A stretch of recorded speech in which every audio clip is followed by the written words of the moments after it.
Well, 2018. Michelle, do not let your phone out of your sight, love. Why? Oh, God.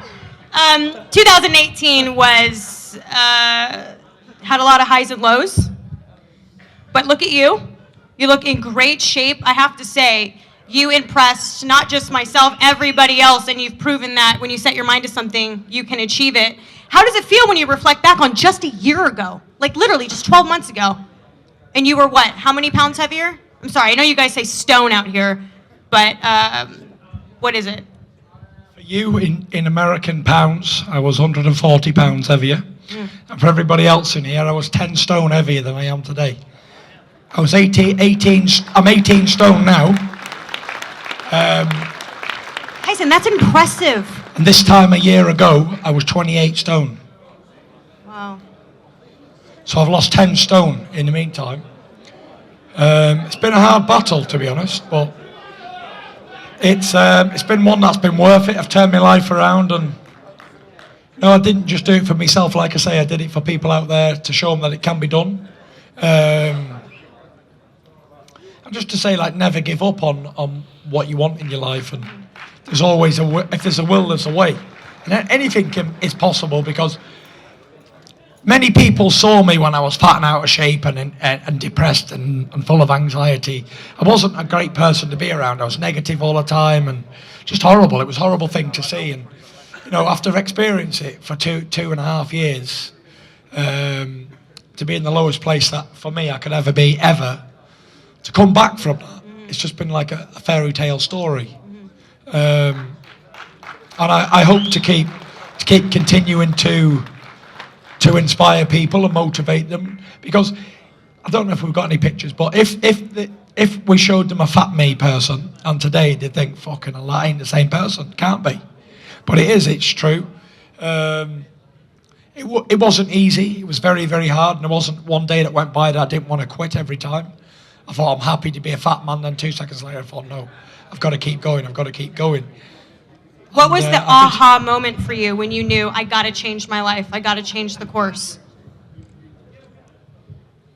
The moment for me was, I was taking a lot of drugs at the time, recreational drugs, cocaine to be precise. And I was drinking every day too. I became addicted to drugs and alcohol for almost 3 years. And I suppose, looking back at it now, it's almost a shield to hide what's really going on. Because if you're in a dark, lonely place and you can't get no help around you because you think everyone thinks you're a weakling or you're a sucker or something, and nobody understands what you're going through, the only thing that you can think to do is go out and get smashed, because it sort of hides the pain. But I realised after a while that taking drugs and drinking only prolonged it and made me feel worse the day after. It masks it. Masks it while you're doing it. It's all fun and games while it's happening, but you pay for it afterwards. You just go in a deeper spiral depression. It wasn't a place that I'm proud of being. It wasn't something that I brag about, or I try and make fun of it and try and have a joke about it. But to be honest, I feel as if not the mental health side of it, but spiraling out of control. I let myself down, I let my fans down, I let my family down. It was just a horrible place to be. But at that time, this is what I was thinking, like, I've let everybody down, but I didn't understand what I was going through. And it come to a crucial point where there wasn't a day went past that I didn't pray to die. And I just wanted to die. I tried to commit suicide, tried to smash my car into a bridge. I just wanted to die on a daily basis so bad that I didn't care who was hurting or what was going on in my life. And people around me were all distraught at the time, but I had no consideration for others, because I suppose I was in the lowest, darkest, loneliest place I could ever go. I wouldn't wish it on my worst enemy. And people say to me, what's been your hardest fight, Klitschko, Wild, or anything? No, my hardest fight's been against my own mind. Mental health has been the biggest battle I've ever suffered in my whole life and career. And people say to me today, oh, well, you've defeated mental health.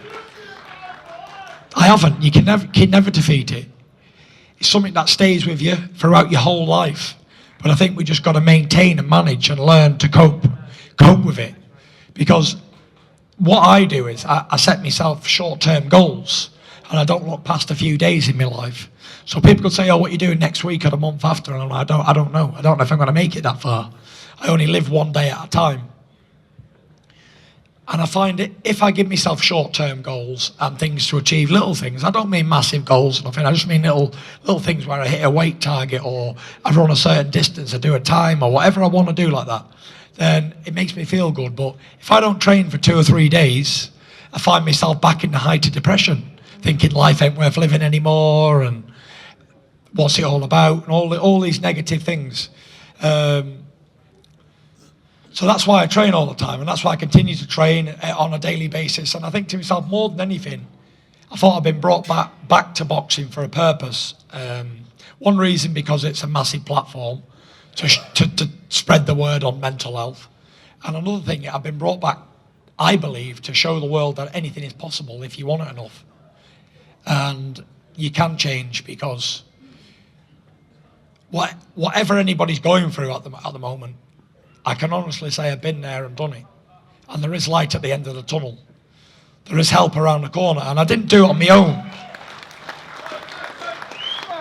As a man who stands here, who's been to hell and back, I've had my fair share of help. I haven't done it alone. I've had so much help. And any champion or any person who's come back from things, who stands up on a stage or stands anywhere, gives an interview and says, "Oh, I've done it on my own," is a liar. Because no one can ever do this on their own. They've got to thank so many people along the way. It's been a hard battle. The last 3 years, well, the last year has been fantastic. 18 was a fantastic year, probably the best year of my life ever. But the 2-3 years before that were terrible, because how did I get in that position to start with? Well, I've always suffered with depression and anxiety my whole life, but I didn't understand what it was. I didn't know the feeling of loneliness and being alone and being frightened. I didn't know what I was experiencing until later on in life. And as for all the drugs and the drinking, I never took a drug in my life until I was 27 years old, until I defeated Vladimir Klitschko. So for someone to take up drugs at 27, it's quite an unusual thing to do. But I suppose it was, I'd climbed my Everest. Every goal I ever set in my life I achieved. And I'm a do or die type of person. Like everything I do in my life, it's either all or nothing. Whether I'm going out having some beers, I'll drink until I can't stand up anymore. Or if I'm in the gym training, I'll train myself into the floor. So when you've got that attitude and you've had a dream from being a child to achieve something astronomical, from my opinion, from where I started to where I ended up, and that dream came true, it was like, what do I do now? Nothing motivated me anymore. I wasn't motivated by the money, I wasn't motivated by the fame, I wasn't motivated by winning a belt or winning a boxing fight. I'd done what I set out to do.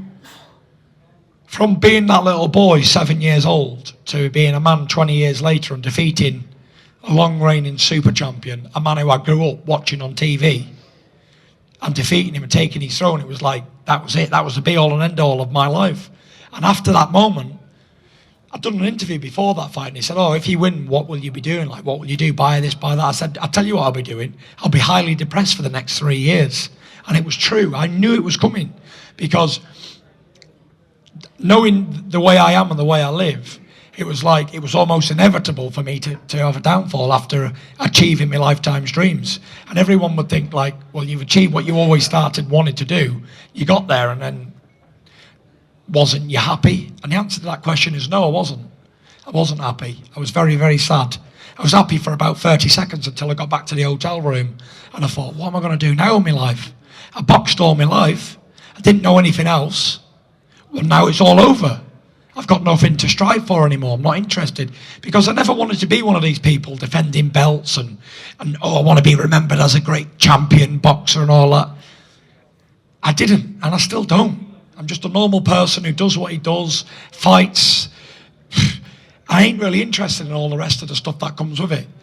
But I always say, as long as I can pay me bills and have a cup of tea and a sandwich, I'm not really too bothered about the rest of the stuff. But it's surprising for some people to hear that sort of stuff, but at the end of the day, we'll come with nothing and we'll go with nothing.